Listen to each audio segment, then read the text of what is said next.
Here's an example of what the painterly effect is going to look like on your picture. Really quickly, there's a good amount of layers that you're going to be working with.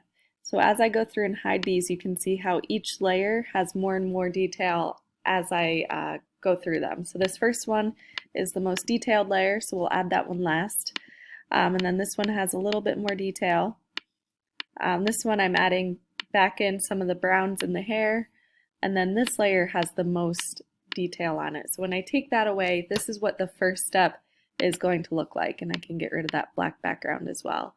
But this is what the first step is going to look like, so it's nothing too detailed yet, so don't focus on details of the eyes or nose or lips or anything too specific. Focus on just the general color and value changes as we go with this first layer. But I'm going to hide that, so go ahead and get your image open that you want to be working with and add a new layer. So I'm going to call this layer background.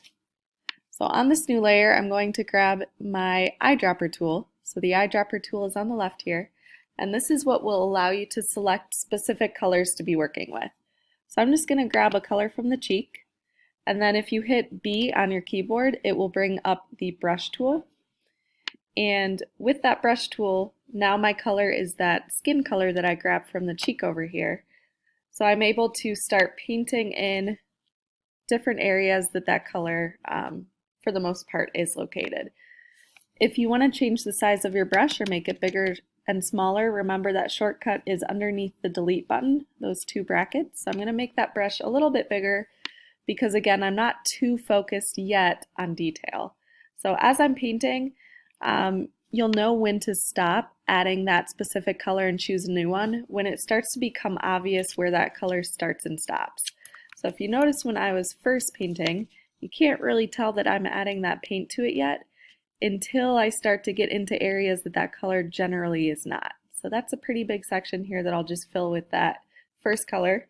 Then I'm going to hit I on my keyboard, and that will automatically pull up the eyedropper. I'm going to click in another area to select a new skin color, and then hit B on the keyboard to select the brush again. So then I'll just go through and paint until that skin color becomes obvious that I need to switch. So over here it's super noticeable. So I'm going to hit I, grab another area, B for my brush, and continue painting. So as you go through this step, you don't really have to choose too small of areas. It depends on how detailed you want to be.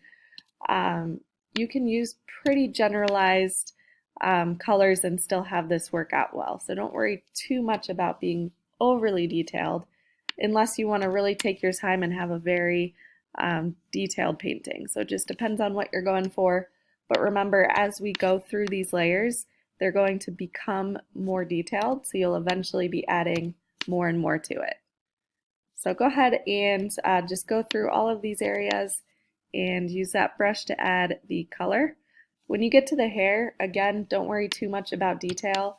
I'm just going to generally brush most of this a similar color, because as I add more details on additional layers, that's when I can bring the texture of the hair back. So don't worry too much about losing the texture.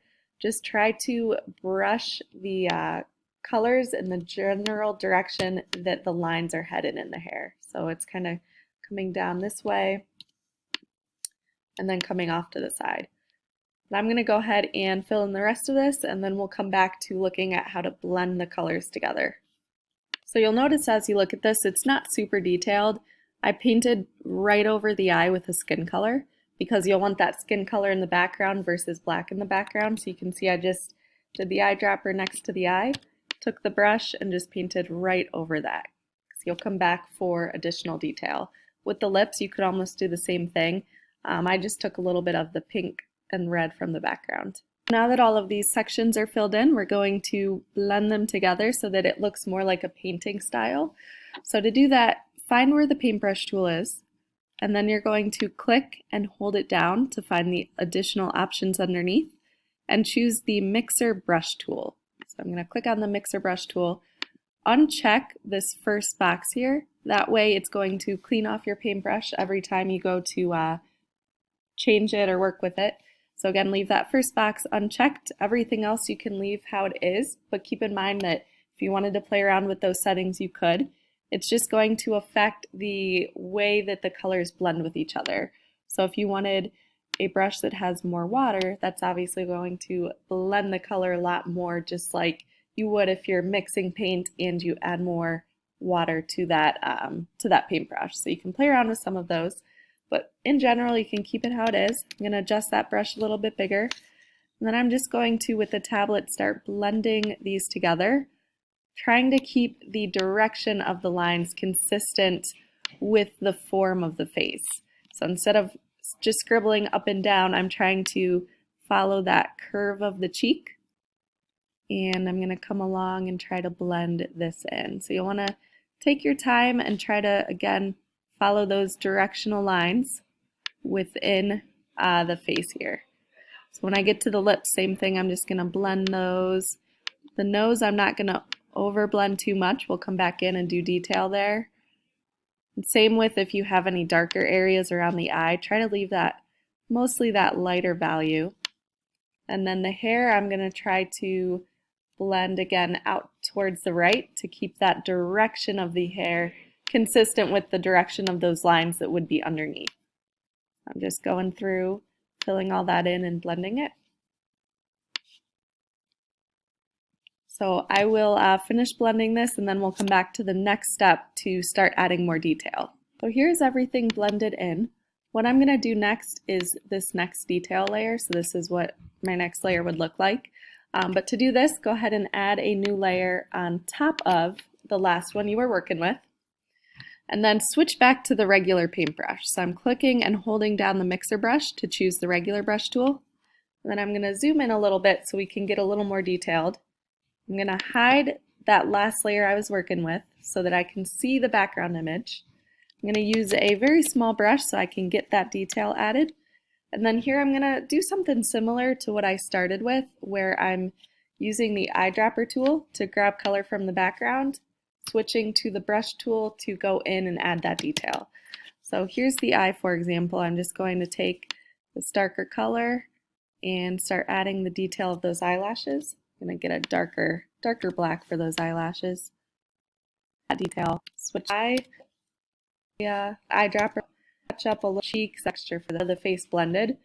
This way I have a as adding a layer underneath my drawing. So underneath all of my drawings here, but above this one. So above the base coat.